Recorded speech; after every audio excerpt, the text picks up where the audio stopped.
Moi, j'avais une question, qui est un peu en lien avec la Convention des entreprises pour le climat. C'est quoi le défi là qui nous attend? Le défi qui est devant nous? En termes de le défi global, tu veux dire? Ouais, quand on parle de réchauffement climatique et qu'on lit certains rapports, on nous explique qu'il y aura 3,3 milliards de personnes déplacées. Et on n'est pas en millions, là on est en milliards. Tu parles de cette compétence là d'hospitalité, d'accueil, mais on le voit. Je crois que Singa est aussi un incubateur d'idées, de créativité, qui vous permet de trouver des solutions parce qu'on est dans l'urgence et qu'on voit cette urgence et qu'on vit cette urgence. Mais certains de mes amis me diront Romain, tu déconnes en disant ça, mais je crois pas qu'on ait pris conscience de l'urgence et de la crise qui nous attend. Comment est-ce qu'on fait pour être créatif quand on n'a pas ce sentiment d'urgence?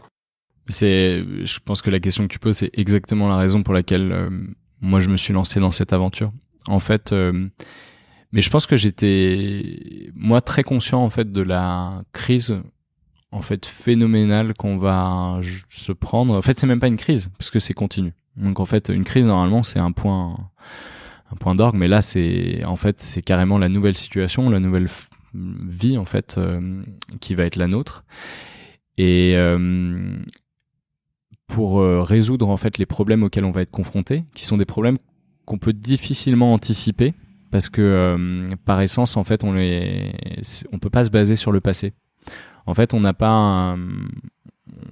peut pas regarder il y a 10-15 ans ça se passait comme ça parce qu'en fait tout ce qu'on va vivre c'est nouveau. Et d'ailleurs on l'a vu là récemment avec la guerre en Ukraine, avec le Venezuela, en fait personne après on retrouve toujours une interview d'un gars qui avait dit ça sur un plateau, mais la réalité c'est que personne n'a anticipé en fait ce phénomène.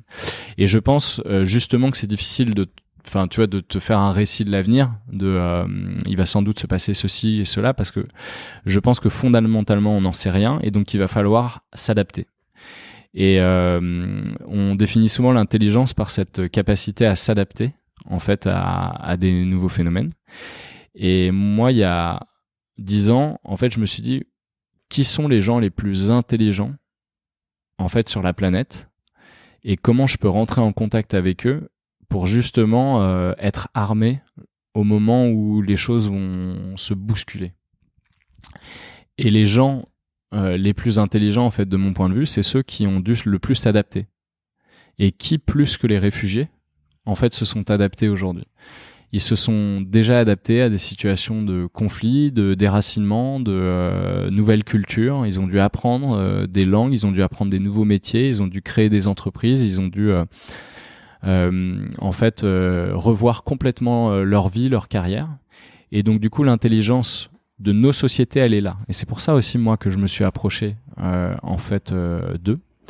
Et après, je crois beaucoup au fait que l'innovation, elle naît du rapprochement entre des industries, des ponts qu'on crée entre des cultures, des brèches en fait qu'on entrevoit entre des pays. Et donc du coup,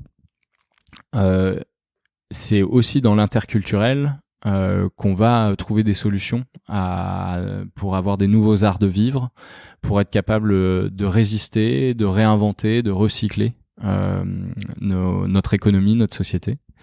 Donc voilà, moi c'est pour ça que je suis allé là. Après, à quoi il faut se préparer?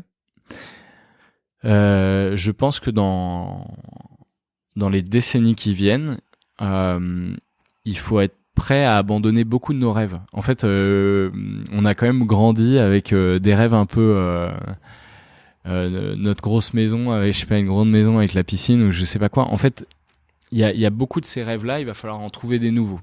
Il va falloir faire le deuil.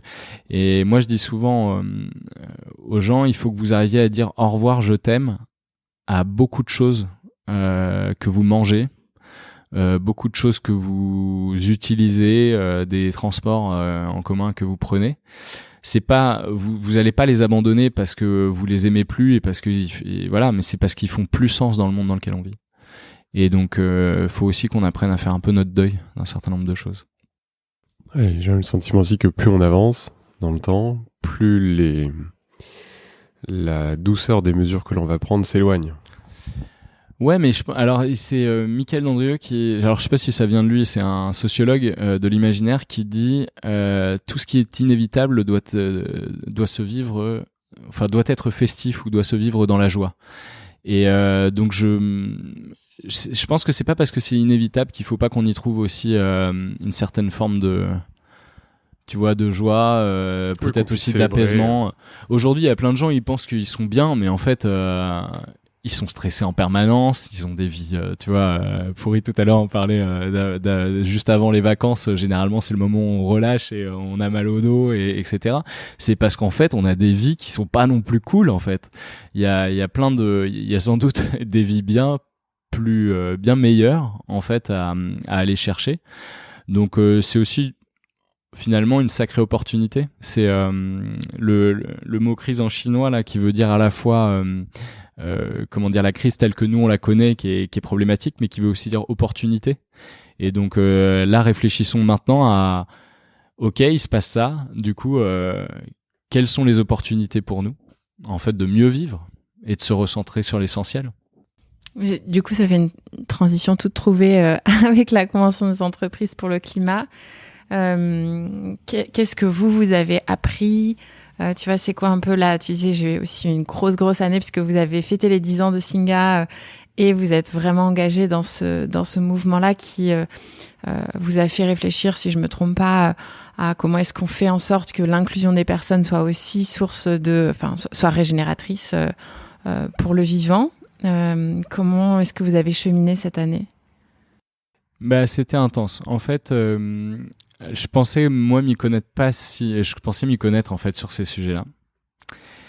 Et en plus, le premier intervenant, c'était Jean-Pierre Gou qui vient avec Blue Turn et tout ça, donc je le connaissais déjà. En fait, je me dis, ça risque d'être un peu genre répétitif. Et je me posais presque la question, est-ce que j'ai bien fait de venir?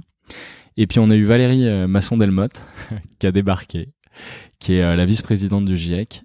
Et en plus, qui arrive tout doucement. En fait, elle a vraiment... C'est marrant, cette dame, parce qu'elle arrive comme ça un peu doucement. Et puis, d'un seul coup, elle se met à parler.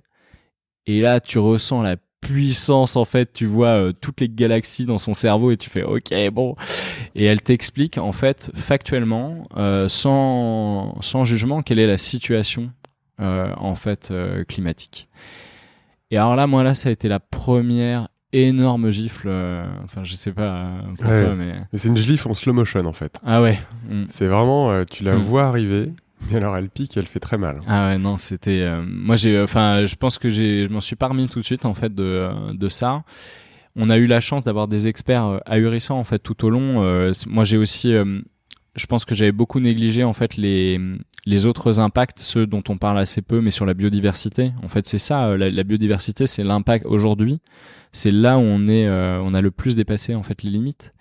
Et moi, je sais que j'étais pas, et je pense que je le suis pas encore assez actif en fait sur la biodiversité. Et voilà, mais ça m'a permis de découvrir qu'il y avait beaucoup d'autres limites. Ça m'a permis aussi de prendre conscience que chez Singa, on était très régénératif, aussi sur l'humain. Et ça, parce que à un moment donné, je me tracassais sur mais comment on pourrait en fait être plus régénératif au sein de Singa. Et en fait, j'ai eu aussi des échanges avec les autres entrepreneurs qui m'ont dit mais en fait, par essence, vous l'êtes. C'est à nous de bouger. Vous, c'est déjà pas mal en fait. Et donc du coup, c'est aussi ça te permet aussi de souffler un peu et de te dire ok. En fait, on est déjà en train de faire pas mal de choses et ça va déjà dans le bon sens.